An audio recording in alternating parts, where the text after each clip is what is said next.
Perfect. So I'll just introduce you quickly. So Janeme is a renal pharmacist at Northampton General Hospital with over 10 years of experience in secondary care. She's passionate about medicine sustainability and an advocate for reducing medicine's waste, and is currently undertaking a Master of Research at University of Nottingham, where her project focuses on strategies to minimise medicine's waste and promote sustainable prescribing. So happy to hand over to you, Janeme. Thank you very much, Virat. So I'm just going to share the screen.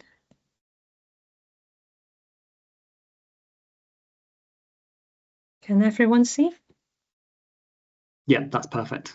Excellent. So, my name is Jamie. I'm the renal pharmacist at Northampton General Hospital. First of all, I just want to say thank you for Centre for Sustainable Healthcare and Virat for inviting me to share my Greens project. So, I'll see myself as a sustainability advocate rather than an expert in sustainability. So I'm passionate in reducing medications waste. I think this topic has not been well recognized, and because we are so busy sometimes working in our own healthcare settings, and this can be left into a very low priority. But I'm always very persistent to make sure we use as little as our times to promote and raise awareness about medication waste. I see medication waste is similar to like food waste, which is always ongoing, but we need to do something about it to help for our future generations. Otherwise, at the moment, we are really exploiting our current resources and doing a lot of harm to our future people, future children as well. So my topic is about staff educations on appropriate medication waste segregations, and the second aim is to encourage use of patients' own medications during hospital stay and on discharge. So first of all, I want to ask you have a look of these slides. What are the similarities of the below? So we've got, first of all, the medications procurement. So this is usually organized by the pharmacy store. They will buy in the medications and ready for distributing either to the ward or to the pharmacy or to other settings. And then you've got medications optimizations, and also the prescribing. These are mainly done by either doctors or pharmacists who will be very keen to optimize these medications and looking at some of the side effects profile, balancing the benefits of the medications. And we may have to change the medications to ensure patients have the right medications. And then you've got the healthcare staff decisions making. So that's either pharmacists, doctors, or nurses will be doing a lot of decision making all the time. And then you've got one-stop dispensing, which some of you may be aware of. So one-stop dispensing is about how you label the box of medications with directions. This is anticipating the patients will be going home with these medications, and this kind of help to fasten the discharges, assuming that medications has not changed during the wartime or during the hospital stay. You've got medications return box. So in our hospital, we use green boxes. So these are boxes which allow healthcare staff to return any unused medications on the ward back to pharmacy to either be discarded or to be reused, returned to the pharmacy to get relabeled for other patients. And then you've got repeat dispensings. So this term is mainly used in community pharmacy. So it's similar to like an automatic monthly installment. So the community pharmacy will dispense the repeat prescriptions for the patients, regardless whether the patients choose it or not. Sometimes it's useful. Sometimes it could be quite detrimental because the patients can't choose. So whatever is on that month, you will be getting what is on that repeat prescription. You've got hospital formulary. So those are decided by usually a medications formulary committee. Usually because we have limited storage in the hospital, we can't keep every single medications, so that you will have first line, second line, third line of medications, and that decisions depending on mainly cost as well as whether it's clinically evidence about these medications. And you also have community formulary as well. And why I'm saying that is because hospital formulary sometimes is quite different from community formulary, which can cause a bit of problem. And lastly, you've got the discharge policy. So discharge policy is like a rule within the hospital telling the staff how to dispense medications, how much medications we are meant to give out to the patients, and it's similar to like a contract to ensure that patients has received the right medications.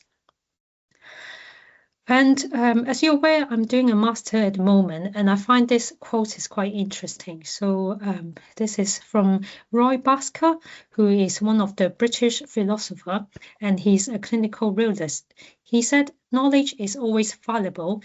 Reality exists independent of our knowledge of it." So what he's saying is our knowledge, it can be changed, is shaped by how we educated, how our hospital or institutions has guided us by setting up policy. And also it could be shaped by your own cultures and your own traditions and the social situation as well. Reality is kind of like separate. It doesn't matter whether the human or whether you're aware of this situation or not. So why am I saying that? Because our partial knowledge of the whole systems. So you can look at the iceberg. We usually see the surface of it. We can't really see the bottom, the hidden layer, the hidden mechanisms of what the real issue is. So sometimes I'll say that healthcare staff see only one layer of the medication supply. So when the doctors are doing all the prescribing decisions making, so they're going on the ward round, they will change medications, or they will start some medications or reduce the dose. And then the nurse comes over and they will decide whether to look into the ward stock cupboard to have a look, or they may look at the patient's drawer, and if they haven't got the medications, then they will order to the pharmacy from the pharmacy team. They can choose whether to administer the medications or not to, because it's either not available or the patients refuse, or there may be some other clinical circumstances. And then you've got the pharmacists and the pharmacy technicians. They are doing the one who do the supply decisions. So you can either do one-stop dispensing, order with the directions, or they may not. You may order one tablet, one strip, or the whole box. And you may also look at the stock level as well to ask the nurses use the ward stock, or rather than order through the pharmacy by individual's name. So I think at the moment each group is working in a silo with partial knowledge of the whole system. In terms of the reality is medications waste are always there, independent of the perception. So waste could be generated by prescribing changes, whether you start, stop, or adjust the medications. Sometimes the prescribing decisions will be perfect, it's good, but either or, it will still be some kind of changes and there will be some unused medications. Again, for ordering medications and the medications management policies, the policy could say you supplied enough for 28 days or 14 days of medications, but it didn't really say very specifically what medications you're giving out to the patients. Are you talking about new medications, regular medications that patients normally take, or just the ones that you really need? And then you've got the patients turnover. Patients come and go, they discharge, and then you've got the new patients.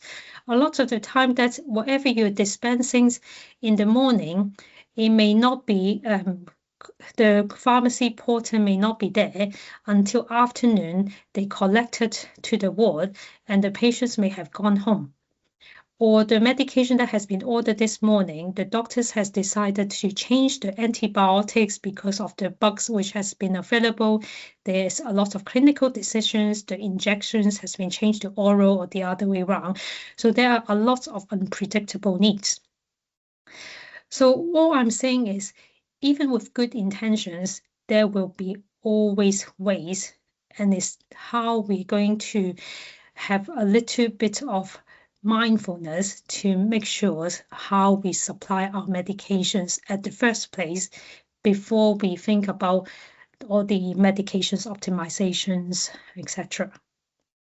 Which lead to my Greens project. So this is last year, which I've done a Greens project, collaborated with the CSH. So this is on the renal ward. So as I said, I've got two aims. So the first aim is about education staff, how to segregate medications waste into the right, like pharmaceutical waste bin. And the second one is to encourage patients to bring in their own medications. And the concept of only order what you need is from the Dorset campaign before, which is in the community. And I want to bring this concept within the hospital. So this is like a picture to tell you that you've got the green box, which are available on every single ward, which pharmacy staff or the nurses can put medications in, and they are the ones that can be returned to the pharmacy and get reused, or if it is suitable. You also have the blue pharmaceutical waste bin. These are the ones that the medications cannot be returned and reused, and they will need to be incinerated. And because they're medication waste, so they're incinerated in high temperature. So obviously the consequence is we will generate a lot of carbon dioxide. I did also do a patient survey and also staff survey about how they perceive about medications waste, and all of them said there is a huge problem with it. So the first task, I've made these posters and stuck it to the like a clinical treatment room, to make people aware like how they segregate medications waste. A lot of the time, nurses may not be aware what medications are actually suitable to be returned. So they may have a very good attitude to say that these medications I want to be returned and get it reused. But a lot of the times that when I've done this audit, only 5% of these medications can actually be returned and reused. And that's because of how different hospital policy can create its own waste. So for example, the ones that we can reuse, which is put in the green returns box, are the ones which are full pack, supplied by the hospital, or any high cost medications.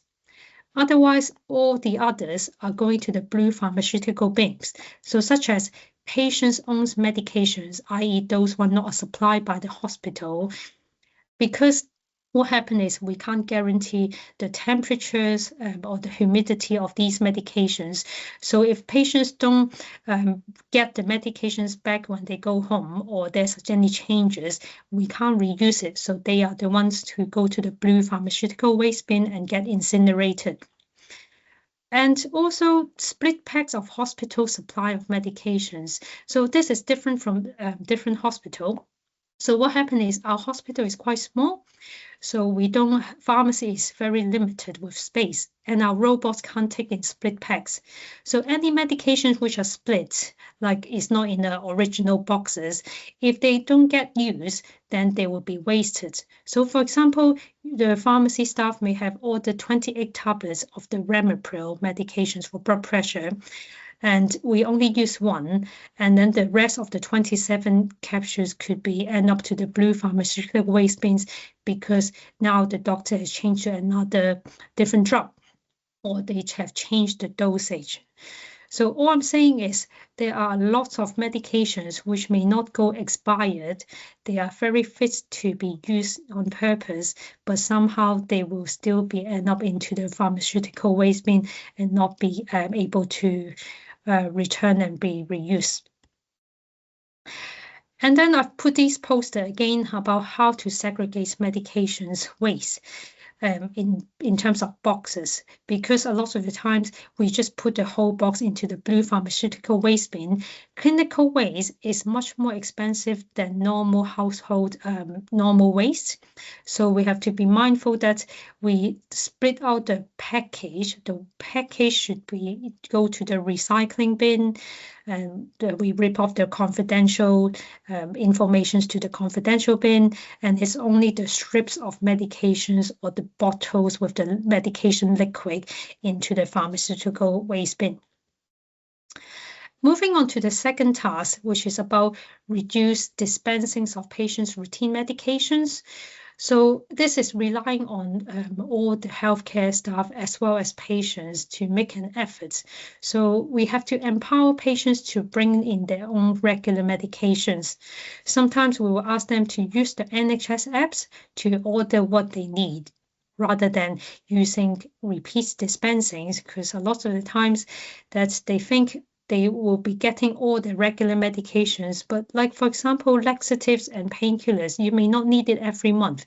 So whether you will need it every month and get stuck at home, and sometimes people find it very helpless of like why the pharmacy keep ordering these medications, and they're not aware there is now the NHS app which you can actually choose what you need, instead of asking the community pharmacy to do everything for you. We educate the nurses to use the regular patient's own medications during the hospital stay, and be mindful of returning these medications to the patients by looking into the patient's lockers, fridge, and control drug cupboard.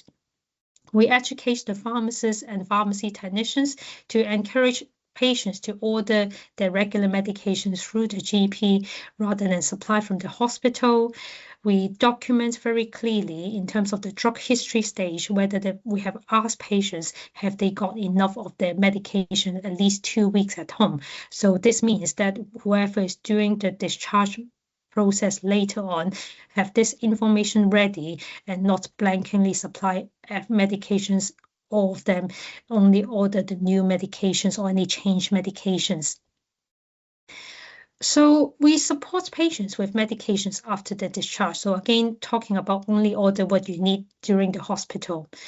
So healthcare staff should help patients understand their ongoing medications at hospital discharge. So where appropriate, patients can continue to obtain their regular medication through the GP and community pharmacy. It doesn't mean that we will blankly not supply their regular medications, but it's the conversations that we should be always speaking to the patients first to address if they have enough of their medications, then we will only supply the new or change medications. So we encourage patients to check the medications at the pharmacy and understand any changes during the hospital stay.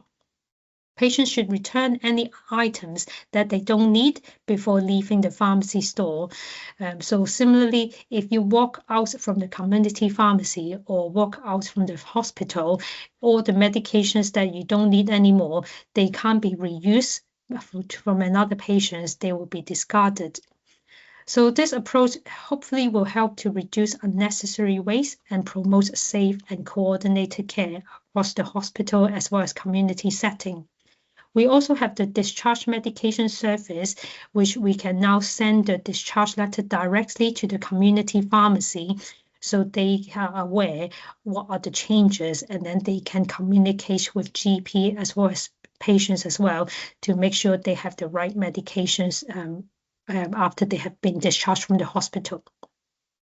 So the methods of task 2, how do I capture all the data? So I review the discharge letters. So September is the baseline, and then I look at the next 2 months for interventions by educating all healthcare staff. I identify the proportions of regular medications dispensed per patient, and I have to apply a fixed cost per box of regular medication dispensed to estimate the drug spend. So it's important that I use a fixed cost rather than actual drug cost. The main thing is I'm looking into the dispense volume rather than individual cost of the medications. So I calculate the total cost according to the dispensing volume of month.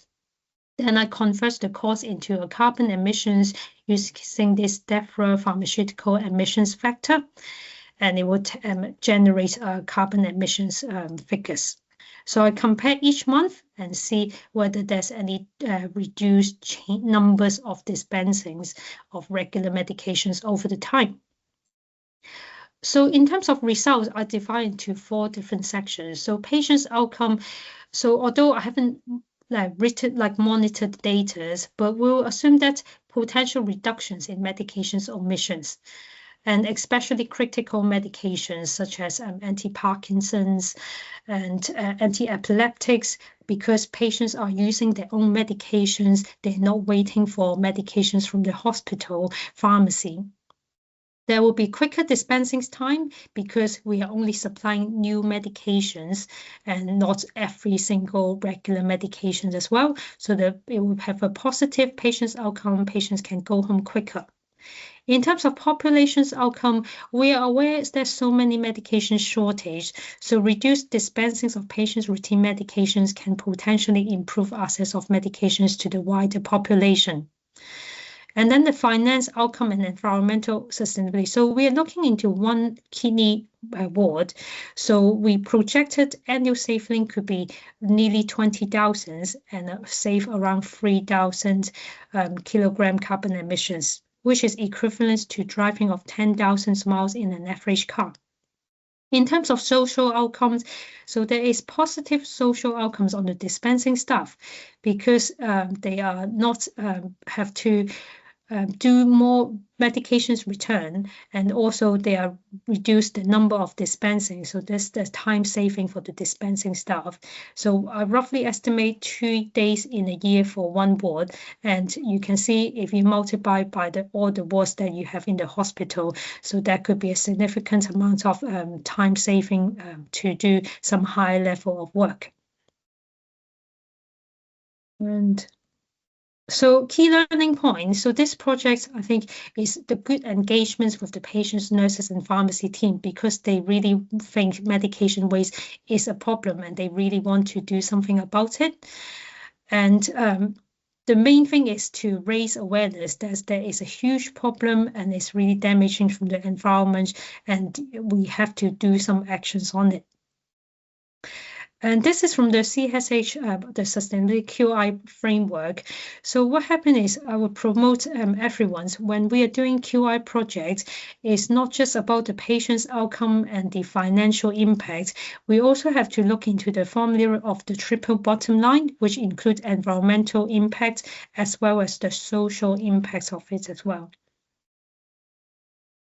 So thank you very much. And I think that all I'm saying is I try to make a small project and hopefully from the bottom to the top.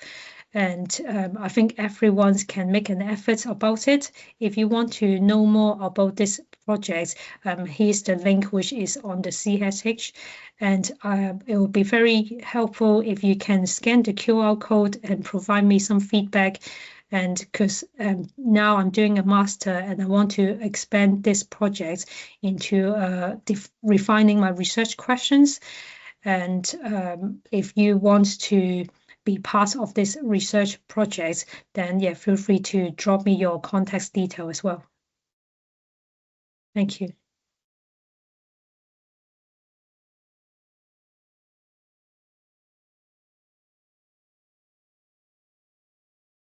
Thank you so much, Jamie. That was brilliant. If might be an idea whilst you're here to pop your email in the chat, and then that way, if anybody wants to contribute to the research, they can contact you directly. I made sure to scan the QR code, and we'll be sure to, well, see if we can share that so people here can provide feedback as well. I'll put the link on the chat as well, so you can. Perfect. Instead of the QR code. Great. Yeah, so I'll open up the floor to discussion. Anybody want to, any questions, comments?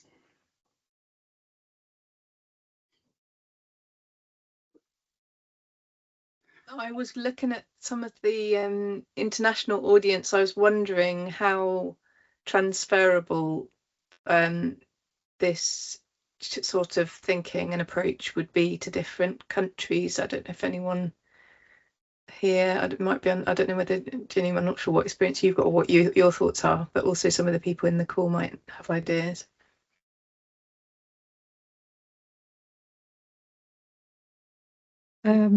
I have been talking to some pharmacists who work in other country before, and they are quite surprised like how we work differently. So for example, in like at Japan, they have pharmacy team on the ward all the time. So they will always be asking patients how much medications they've got at home, asking about their regular medications. So then they will only supply what you need.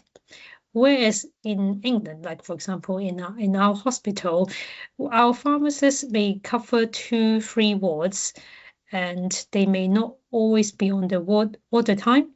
So they may not have the opportunity to speak to the patients at all and ask about that. And there may be a bit of fear as well because of the discharge policy. It says you have to ensure you need to give patients enough for 2 to 4 weeks of your medications. But it didn't really say that it could just be new medications. Patients may got enough medication at home. And also the downside is you supply them all these medications. The hospital may have different boxes, different brand, comparing to what the patients had at home. And there will be a lot of confusion, say like they are on omeprazole, 2 capsules of 20 milligram, but we are supplying 40 milligrams. So the label will say 1 capsule once a day, but whereas the one at home, it will say 2 capsules. So it is all these confusions, and people may also stockpile medications, and there is a lot of risk as well in there. And the other element is when the pharmacist validates medications, the medications get dispensed. It's usually the porter who send the medications up to the ward, and it's up to the nurses give out medications to the patients. So again, the downside is it really relies on the nurses to go through the medications with the patients, depending on how much they actually discuss and whether they will open the bag of medications and go through individual medications to them as well.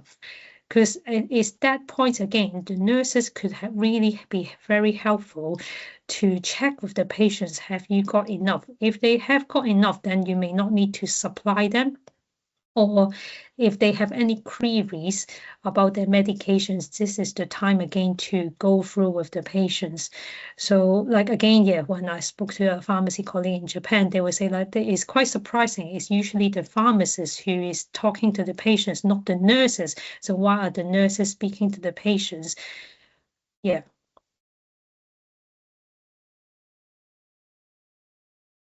Thank you for that. Marta, go ahead. Hello, everybody. How are you?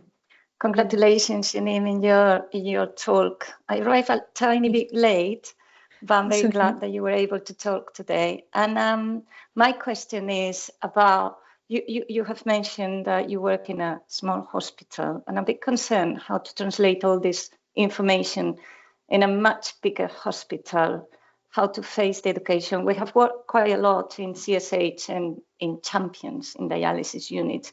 Have you thought about champions in your pharmacy unit? Yeah, I did have a lot of thoughts about it. I think at first it's changing staff mindsets, the attitude, because I can see when I go to different conference, unless it's a sustainability conference that you are already keen to do these kind of projects, then you will make an effort. Whereas if you go to a conference which is more about clinical effectiveness research, they don't really care about sustainability. So it's kind of like mindsets to tell people that we need to change this, apart from doing your quality improvement or your research project, have a look of the elements of the environmental impact. And this is something that I will still have to work on. And I have tried to go to different platforms now to advocate about my projects. So I went to the kidney research forum and again show this poster. I went to the Renal Pharmacy Group conference again to advocate about sustainability. But yeah, it's more about we need people who have common mindset to make this bigger and bigger. And I think one of the downsides as well is capturing outcomes is difficult for medications. So as you're aware, that individual medications have different carbon emissions. So at the moment, I can't use individual drugs to calculate carbon emissions. So I have to use a fixed cost. So I have to make a lot of assumptions for this. But I hope that is still give people an idea, and it's not something very hard to replicate to the other hospitals. Because what happened is I'm trying to capture is the reduced volume of dispensings rather than you are saving the individual cost of the medications. So hopefully, again, I can say that this project is not very hard. If you want to replicate to another hospital, not even a small hospital, a bigger hospital will still do. Thank you. Great job. Thank you. Gloria. Thank you. Hi, Janeme. Really nice. Can you hear me? Yes. Okay, great. Sorry. I thought I heard something, thought I was muted. So thank you for your session. Really interesting and resonates to me because from my community clinics I did at the Royal Free Hospital, the first intervention we did in the hypertension community clinic was medication compliance. So proving if patients were taking the medications before prescribing something else. So that was very, very helpful.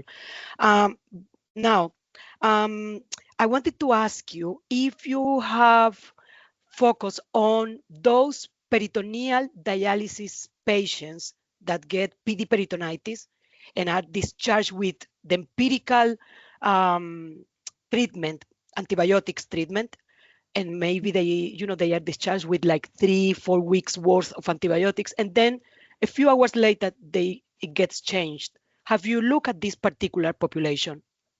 That's interesting. So because in our hospital, if people need PD patients, peritoneal dialysis patients need antibiotics, they will always have to come to the hospital and we dispense for them. So in terms of that, we don't always supply them a whole 3-4 weeks of antibiotics. So I think somehow we are trying to restrict by making sure patients don't have a lot of the medications. So I think in terms of, if you're saying we're giving out 3-4 weeks of antibiotic, is that a possibility that we supply a small amount and then always review it before we give out so many medications? Because what happened is, as I said in the lecture at the seminar, is you dispense something and then the clinical decisions making could means that you either change the antibiotics or you somehow stop the antibiotics, and sometimes it's inevitable.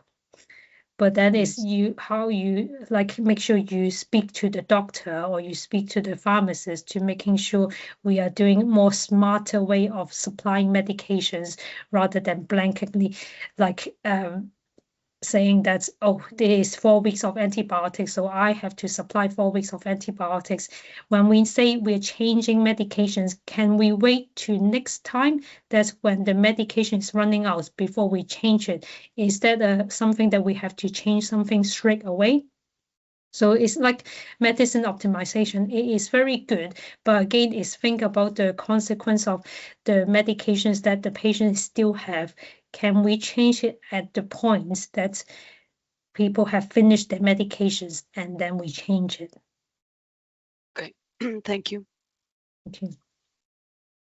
Thank you. Paul, we'll go to you.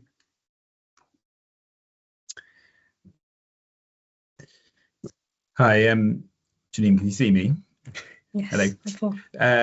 I'm from Oxford Kidney Unit. I'm a pharmacist there. It's really interesting, the things that you're doing, and we've tried some of these things as well, but with limited success in Oxford.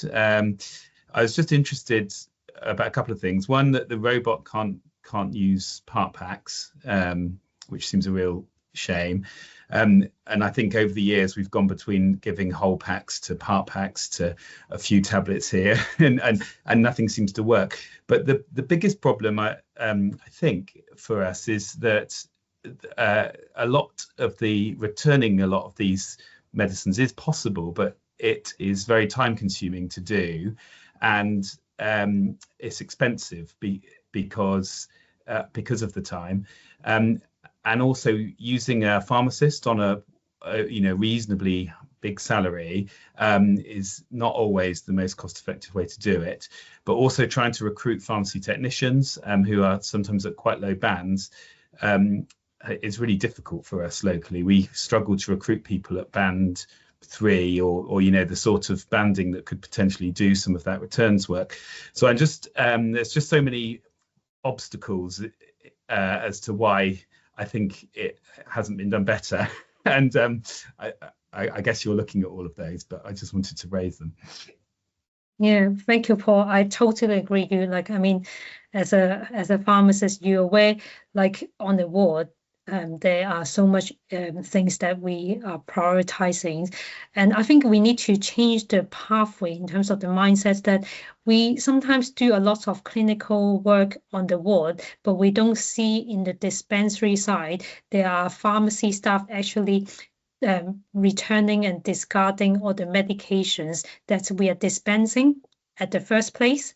So we may spend an hour doing dispensing, and then there's another staff who is doing an hour of returning all these medications because we're not using it.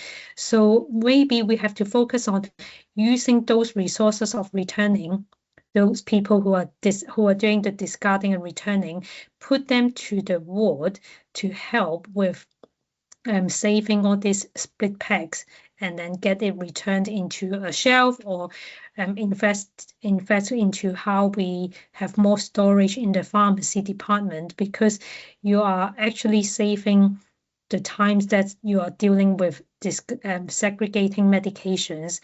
And second of all, you are also saving the medications cost, because I did have a case before, the antimicrobial pharmacy.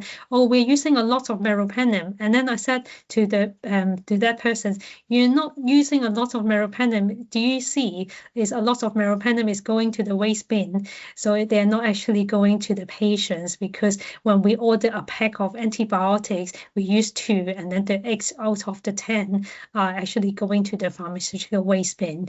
So it's really to have a mindset of change, how we can, first of all, educate, advocate. We have a lot of wasters, but also put more resources on the pharmacy staff to go to the ward and sort out some of these returns, and perhaps do some medication management audit as well, to say that, look, how much pharmaceutical waste that we are wasting. And I believe, like in UK anyway, we don't have monitoring systems of medication waste on ward level. So it's only medications waste which has gone down to pharmacy that we are monitoring. So say that we may weigh the waste in pharmacy, how much we have and how much we have salvaged. But the waste that is on the ward level that they discard, I don't think at the moment there are standards to monitoring it. So for commissioners, ICB or NHS England, if they want to save money, they should really have some kind of governance systems to monitor these medication waste, because at the moment they are all hidden and no one reports it. There is no regulations that we have to report it, so no one really address this kind of issues.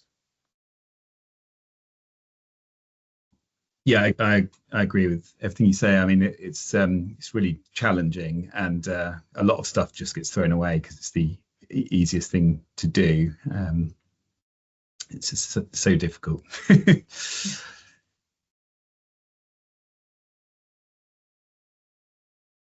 I'll just jump in. I really enjoy the practical examples because I'm not a pharmacist and I don't have exposure to this. So when I hear you give the examples about how, you know, in the morning medicine might be ordered, but then the porter arrives in the afternoon, the patient's gone, or just now with the meropenem example, what would be causing that though for a pack of say 10, did you say, to be ordered but only 2 given, and like what's causing that, and then what would be a solution to that example? Yeah, sure. I can explain through it. So, for example, because traditionally we are promoting, we supply boxes of medications, which is more efficient. So say meropenem, it comes at 10 vials.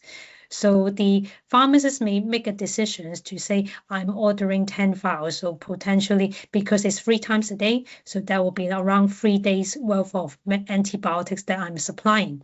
However, the doctors may change their decisions to say, oh, I'm going to change the meropenem now to oral amoxicillin.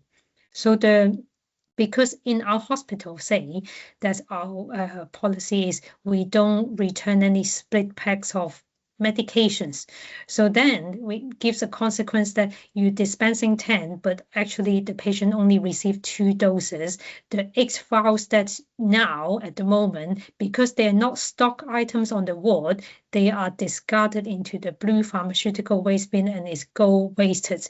So it's these kind of things is very problematic. Not just the cost, that is the antimicrobial stewardship. So in terms of how we can action it is perhaps we need to look into our policy to say, if it is an antibiotic or injectables, can we think about salvaging these medications, put it into our shelf in the pharmacy store, or actually ask the pharmacist to order medications in a more considerate rate. For example, only order 1 day at a time rather than a whole box. Because I will always advocate this, but then there will be time constraints, like say, we need to discharge loads of patients. So then there will be pharmacy and pharmacists or pharmacy technicians like, oh, we'll do a lot of one-stop dispensing, ready for patients to go home. That will be the right decisions. And then I felt like I'm now going backwards to tell them, discourage them to do one-stop dispensing, because if you don't one-stop with the right directions, the drug has changed, you are actually going to waste a lot of the medications. And then you still have to spend time to dispense the right medications at the end. So that will also take time as well. Thank you. Go ahead, Paul. Yeah, I mean, I would agree. I mean, I'm someone who orders a lot of whole packs because, you know, I would order 10 vials of meropenem because I don't want to have to order another 3 vials today, 3 vials tomorrow, 3 vials the day after. And then if you order 3 vials, you have to pack it down into another cardboard box. And, you know, so everything comes with, you know, I guess it's drawbacks, and it's really difficult. But I think that's the problem as well, I think, is just that a lot of it there's a lot of conflict with the sustainability. So antimicrobial stewardship does conflict with sustainability, because they won't let you keep all these drugs as ward stock. And actually, if they are just kept as ward stock, you don't have to keep ordering them for your patients, and then you don't have to keep redispensing them when they then, you know, they have to redispense them for a second time when they go home because the directions have changed. You can just use the ward stock. So I think until the sustainability thing takes precedence over other things in terms of economics and you know, antimicrobial stewardship and probably some other things, it's really difficult because you know, and trying to recruit people, and like I said earlier, getting the, like you say, getting the staff out of the pharmacy, because, you know, medicines management technicians have not grown over the years that I've been a pharmacist. If anything, it's gone the other way in our trust, and those are the people that are better at ensuring good use of medicines. You know, as a pharmacist, I would say my priority is on medicines optimization, and you know, and trying to just get stuff done as quickly as possible, and so I would tend to order whole packs. Yeah, I totally agree with you, Paul. There are so many these kind of conflicting problem. You are absolutely addressing it right. These antimicrobial stewardships sometimes change medication so frequently that perhaps we need to be smarter to put these antibiotics as stock items rather than dispensing individual one. So similar to talk about the hospital formulary doesn't talk to community formulary. Again, when people come in a different brand of inhalers in the community, but it's not within our hospital formulary. So again, we have to supply something which is very different, and it's just duplicating all the work that we have done. So there's no right or wrong answer for this. And I think you address antimicrobial stewardship. They are big, they are huge, and we need some similar committee for medications like sustainability to address these kind of issues as well, because antimicrobial stewardship, I think they're more about efficacy again, and is how we can advocate more about this huge problem. That's telling people, if you go to the ward, look at your blue pharmaceutical waste bin and get the whole week of medications and calculate how much you're wasting, you're actually going to save you more than asking a staff to do more dispensing.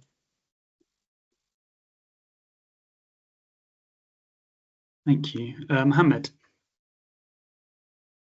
Thank you very much for the nice presentation. Hi, everybody. I want to ask you two questions. The first one about the unforeseen death that happened at home. And how do you deal with the return of medication, mainly in oncology or in dialysis patient, antibiotics or chemotherapy? The second question is about the outdated drugs. How do you deal with this problem? Sorry, I couldn't hear the first part of it. It says something about oncology. The first question about the return of medication after the unforeseen death at home patient. And the second question is about the outdated drugs. Yes, so for patients on medications, so for any returns, we will promote them to send it back to community pharmacy. So in England, in UK anyway, we do have a regulations that any community pharmacy has to accept unused medications from patients, and then they will get it processed and get incinerated in a pharmaceutical designated bin. So interestingly, I've done a systematic review on medication disposal. Unfortunately, not every single country accepts patients on medications because they don't have the regulations to return patients' medications. So somehow patients will have to put them into household bin, which means they end up into landfill, which is something I felt quite surprising. And in America, apparently, because for example, they've got so much high use of control drugs, they will rather to ask patients to put it into sink or the toilet rather than patients keeping it at their home. So I find it a bit shocking because we in UK, we are very have a good priority and have a regulations that we can community pharmacy can accept these medications. But not every single countries at the moment can do that. So again, there is a huge gap to promote that every country should have a regulations so that community pharmacy can accept these medications and get it processed. So So I don't know, Mohammed, are you from UK? No, I'm from Tunisia. So, I see. So in your country, how are people returning their medications, or they can't return their unused medication? For legal problem, there is several hurdles So we can receive this medication in pharmacy, even in the hospital pharmacy, but with the community, we can deal with between nurses and doctors who try to dispatch these drugs to other patients. But we may have some legal problem one day. The biggest problem is after the H1N1 epidemic. The authority received a high amount of serotherapy and vaccines, and the epidemic was too short, and afterward we have to tackle a big amount of vaccine and serotherapy with no solution. I don't know, it lasted for 2 to 3 years to get away from this problem. I see. What about you? Yeah, that is very interesting, and I find it very shocking. Yeah, at the moment, different countries have different regulations, and I did ask the questions of like for processing return medications. Again, not every single country have like responsibility. So some relies on the community pharmacy to pay the cost. Some is the patients. They have to pay the cost for community pharmacy to get their medications get returned, or is that the government or the environmental agents? So I think everyone needs to make an effort to distribute the cost so that it doesn't end into no one's problem. Lastly, I have an ethical problem. I don't know if you are aware or not, but there is a huge amount of medication that are sent to Africa out of date from several airports from France and to Africa. I don't know. There is 2 points of view. Either we consider the date of the out-of-date medication as regular, or it is financial and commercial problem. I don't know how to tackle this problem. Would you consider the date exactly the date, or we can use it afterwards? Mohammed, I think you have gone into the right points. What I have seen from my Greens projects, that I'm telling you that whatever we're wasting at the moment at the blue pharmaceutical waste bin, they're not even expired. They are fit for purpose to use to another patients, and we are wasting it. And if I can, like not as a policy maker, if I can do what I want, I would rather these medication in the blue pharmaceutical waste bins to go to another country to get it reused. Like so they're not actually using expired medications. And it is these kind of things that like it's very sad to hear that like what we are dispensing sometimes it's like out of our control, and we can't do anything about these medications that we really want to salvage, because of all the policy that we have at the moment is restricting how we distribute these medications more equally and ethically. Yeah, thank you. Thank you. But sorry, Janeme, the UK though doesn't give medicines to other countries anymore, does it? That it sees as not fit for purpose. Whereas I think before I qualified, I think there may have been a system for getting them to other countries, but I don't think our country does that anymore. No, so I don't think UK medicines could end up in Africa. Unfit for purpose UK medicines could end up in Africa, would be my understanding. Yeah, and I think the other countries, when we return these medication, it's more about the drug company rather than like individual organization as well. So when I look into all the literature, it's more about like if there are unused medications through the drug company, then maybe they can distribute it. But whereas like in terms of internal individual drugs, it may take much more resources and time to process it, so they would totally disagree with this method. Last question, if I could. Janeme, is the date from pharmacology point of view is out of date, is really effective, or it is just for other reason? I think I haven't looked into this further, but I would say it's not a fixed expiry date. If you're trying to say, because for example, during COVID time, we do have some vaccines which are said, the manufacturer said this is expiry dates, but we have had times that we can say actually you can extend it for another few months. So I do think that whatever it says at the end, the expiry dates is not the true expiry dates that it will go in effective. So yeah.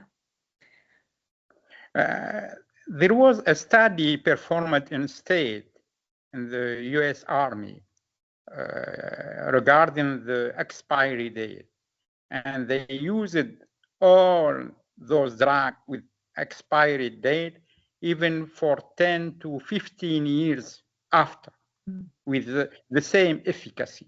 It was published in the JAMA 20 years ago, if I remember. But the paper disappeared afterward.